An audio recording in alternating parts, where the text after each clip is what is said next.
هذا الفيديو هذا القراءة ديال سعيد الزدوق من بعد المباراة الكارثية ديال المنتخب الوطني المغربي ضد فرنسا.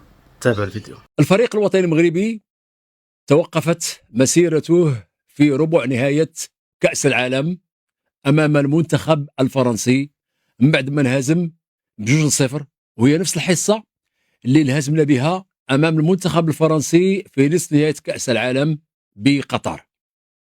طيب، الفرق بين المقابلتين فرق شاسع.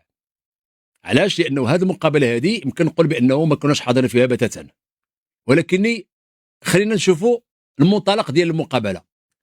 المنطلق ديال المقابله هو أن الفريق الفرنسي لعب بالكامل العناصر ديالو باستثناء تشواميني اللي مصاب، ولكن جميع العناصر كانت حاضره، والامكانيات اللي تيلعب بها الفريق الفرنسي كانت حاضره وغنرجع لها.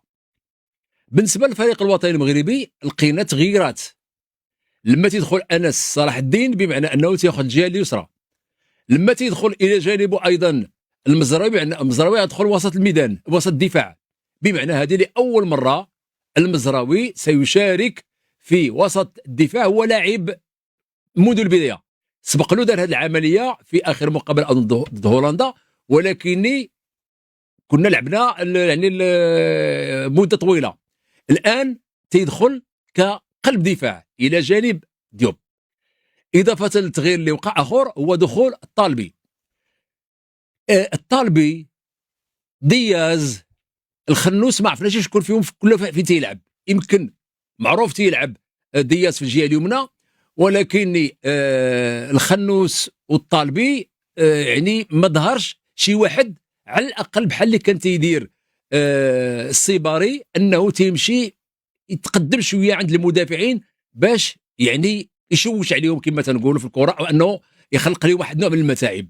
لقينا بان صليبه وإيباميكانو لاعبين مرتاحين، ما مقلقهم حتى شي واحد، تيخرجوا الكره وقت ما بغاو، تيساهموا كاع في الهجوم، وبالتالي حنا كنا فقط راجعين للوراء وخلينا الكره للفريق الفرنسي. الفريق الفرنسي مع البدايه تحول ديال الفرص، لولا الحارس بونو لا افتتحوا الحصه ديال التسجيل منذ البدايه. راه يلا عاد بدينا. المشكل هو انه حنايا بديت اولا ما دخلناش في المقابله بشكل جيد، التمريرات ديالنا ما كانتش مضبوطه، تنضيعوا الكرات بزاف، اخطاء واللي كان تباني عليها ديدي دو شون